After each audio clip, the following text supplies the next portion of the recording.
Nā e kore hoki e taunoa te mauri o te iwi kāinga o te mautere o Mōtiti Ātara. I arena e mau ana i runga i te ākau i waho atu i tō rātou kāinga. No te rānei i rere atu ai ngā waka topa topa o te ope tau wā rererangi ki te ata tiro tiro i te pō tere teretanga o te hinu me ngā pūoto o te kaipuke o Rina, puta noa i te moana a Toi. We try not to look over. Every time we look there, you know, tears just well up in our eyes. We're all the same. We're all the same. But we're doing our best, and I think everybody's going so well, you know. We're the oldest here, her and I. And it takes something like this to help people focus on helping each other and helping the land and the ocean.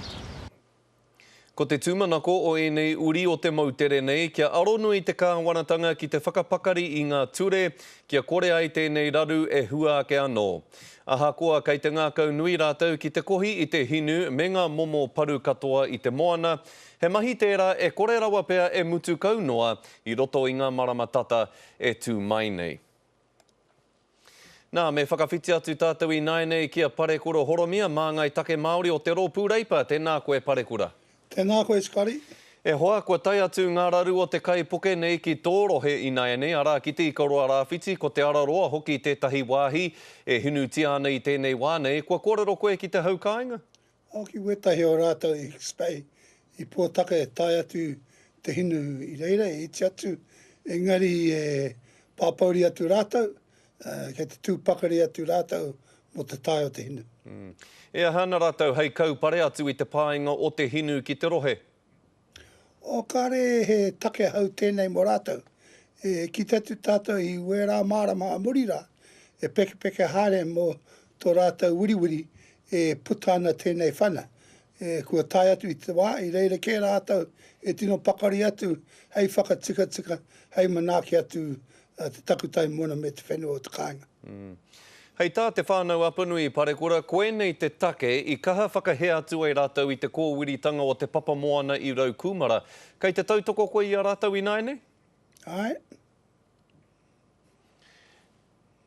Nā runga no i te mea i mua tataake nei, i te ahuarangi rua o whakaaro, engari naenei kei te tino tautoko koe i tērā whakatai? I reira kē toku whakaaro mai rāno e Skari. Ago nā te koro te rōpū nahinara e tai atu te ahu o te mahi. Mo te haukāinga, nā te mate hoki mai rāno e whai atu rātou tēnei, e whakai atu au mō tō rātou tu.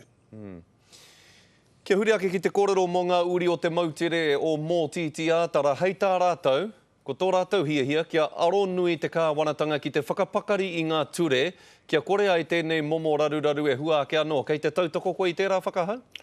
He tino tika atu tērā whakaaro, e tautoko ti atu.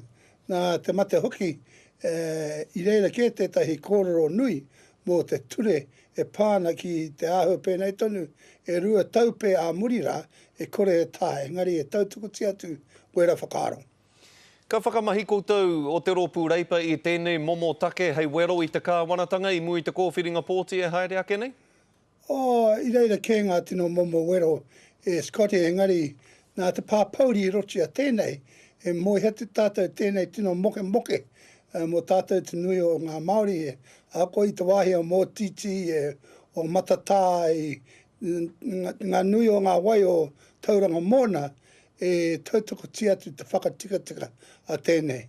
E hoha atu tātou mo te wai ho tia mo ngā rā e whāpe e rima pe e pai ana te wai marino o te takutai Mona kare e tai atu ngā pōti e tangohi atu te inu.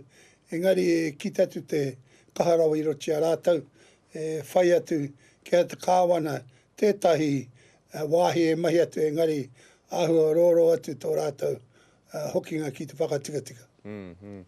E hari te aha Parekura engari, kia hua whakamāmā ke i te ia o tā tāua kōrero, me kōrero mo te whutu pōro, wiwi ki te kapa o pango i roto i te whiringa tō tipu whutu pōro o te ao, ko wai katoa, hea hai.